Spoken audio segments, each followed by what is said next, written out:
17 First Alert meteorologist Mike Taylor with an outlook on what's going on with this winter weather advisory. And right now it's going to remain in effect from 7 p.m. tonight into tomorrow morning around 10 a.m. It's because we're going to have some very light rain pushing through the area that can produce some icy patches on the roads, sidewalks, secondary roads especially, where they're not traveled as much. So this is more of a heads up type forecast.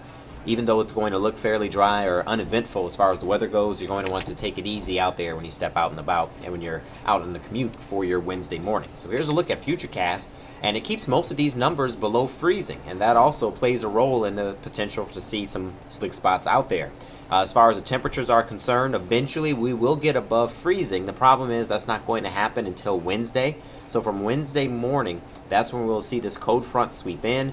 Once the front passes, we'll have a drier air mass. That'll take away the risk of seeing the moisture freezing at the surface, but it's only going to be like that for a hot second, because once we get into your Wednesday, we'll see more changes, or I should say Thursday, we'll see some more changes with the system pushing up from the south, increasing the chance of seeing some snow showers for your Thursday night.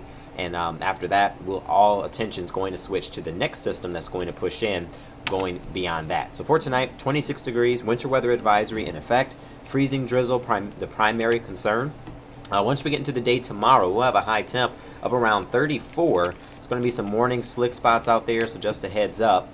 And we're going to see more changes once we get into that 7-day forecast, where 34 degrees is going to be the high temperature, 31 for Thursday as well as Friday, and then for Saturday and Sunday, the cold air pushes in, winds are going to kick up as well, and we'll have that chance of snow, which looks heavy for Saturday, and that'll be the next big winter weather day that we'll have to keep an eye on. And thanks for joining us here at WXYZ.com to get your forecast information. Next planned update will be by Kevin for your Wednesday morning.